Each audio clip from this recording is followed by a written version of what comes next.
Hey, welcome to the first video in the Calculus 2 playlist. So in this video, I'm just going to introduce and explain integration by table, also known as the table method of integration.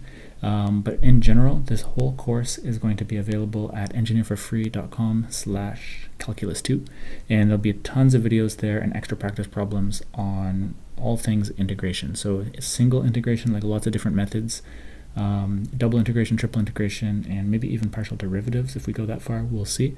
But you can click the link. I'll put the link in the description below as well, so you can just jump straight to that, and make sure you check out the whole course. So getting started with integration by table, it's not like really real integration, because really all we're going to do is we'll have a formula sheet or a table of integrals, which I'll show you in a second, and we're just going to rearrange formulas, rearrange integrals until we get them into a certain form, and then we can just jump straight to the solution. It is a critical skill to know, because often in exams you'll be given a formula sheet or a table of integrals really, and you'll be expected to be able to do this, and it's just going to speed up the number of problems that you can solve, because no one really cares about the really basic integrals. They just want to show you, the professors will just want to see that you are able to follow the steps of certain methods like EU substitution and integration by parts and stuff like that. And once you get down to a basic enough integral, you can just throw out the answer. So a basic integral table pretty much looks like this, where we're going to have a bunch of integrals here, and this is a link actually on engineerforfree.com. I'll also put the link in the description below, so you can jump straight to this integral table, and you can also download the PDF version of it if you want to print it out. It's probably going to be pretty similar to what you have in your class. But anyways, this is an integral table with several integrals that are just good to know. It's not comprehensive, because there are so many more that could be included, but it's a pretty decent collection, and it's actually typical of what you might be provided with on a Calculus 2 exam as a formula sheet. So often when you're solving, like I said, when you're solving integrals, anytime you get one of your integrals into one of the forms that you see here, then you can immediately write the associated solution rather than computing the actual last steps. And so this is what's referred to as the table method, or solving integrals by table. And down here at the bottom, there's also going to be a lot of different trigonometric identities that you will probably be provided with as well on your Calculus 2 formula sheet, no matter what school you go to. And anytime that you see any one of these, you can swap them one side of the equation for the other. Anytime you see an available substitution or something that looks like it might help you in ultimately getting towards one of these integrals in the table. So basically, normally you're going to use a trig identity to get your integral into one of the forms that's present up here in the table, and then you can immediately jump to a solution. So for example, if you were given, let's say, the integral of 2 sine theta cos theta, well, 2 sine theta cos theta is the same thing as sine 2 theta. So you could just swap that out, so the integral would be the same thing. The integral of 2 sine theta cos theta would be also equal to the integral of sine 2 theta.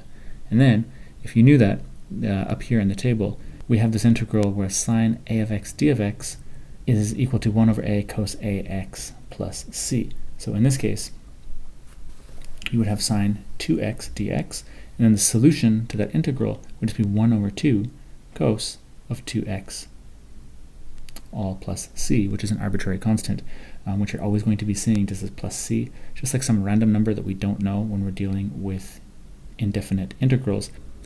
So that's pretty much what we do. Let's jump and take a look at the example problem, which is I is equal to the integral of tan squared x dx. So this would be a typical problem that someone would ask you to say, like, hey, find out what is I. And when you first look at this, you probably think, like, I have absolutely no idea what that is. But I would recommend to you, when you see a trig function, the first thing to do is always check to see if there's a trig substitution. So let's jump back to the table. And if we scroll down to the bottom, we can see there's a line here that says 1 plus tan squared theta is equal to secant squared theta.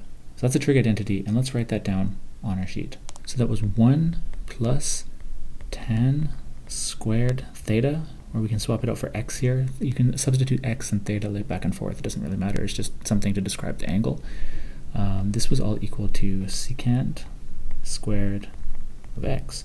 And if you wonder what secant squared is, well, secant is just 1 over cos, and secant squared is just 1 over cos squared. But anyways, we want to rearrange to isolate for tan squared, so we can swap it out for something else. So we just have to say that tan squared of x is equal to secant squared of x minus 1. So because these are equal to each other, and we have tan squared of x right here, we could just rewrite this integral I. We could also write it as the integral of secant squared x minus 1 all with dx. Now, generally when you have an integral that involves two terms, it's often going to be easy to separate each of those terms out and integrate them separately. So this is all the same thing. This is still I is equal to the integral of secant squared of x dx minus the integral of 1 dx. And with the 1, we can just get rid of that, like multiplying anything by 1, it doesn't really matter. And now we have two different integrals. We have the integral of secant x dx, and we have the integral of dx. Now when we look in our integral table, we can see that there is an entry for the integral of secant squared x dx, which is equal to tan of x plus c. So let's write that down in our sheet. So that was the integral of secant squared of x dx. This is exactly equal to tan of x plus c, the arbitrary constant. And when we look for the integral of dx, it's going to be up at the top here. The integral of dx is just equal to x plus c. So let's write this in here as well for our reference. The integral of dx is equal to x plus c. Okay, so we have the integral of secant squared x dx right here. So we can replace that with exactly what it is. So I is going to be equal to, first of all, tan of x plus c, and then we're going to subtract the integral of dx, which is right here, which is going to be minus x plus c. And we can get rid of these brackets if we want, and this is just going to become minus c. But we have, basically we have an arbitrary constant minus another arbitrary constant. And an arbitrary constant is just a number that we don't know. And one number that we don't know minus another number that we don't know is still a number that we don't know. So we can just combine those into one single arbitrary constant, and we can rewrite our solution here as I is equal to tan of x minus x plus c, some arbitrary constant that we don't know.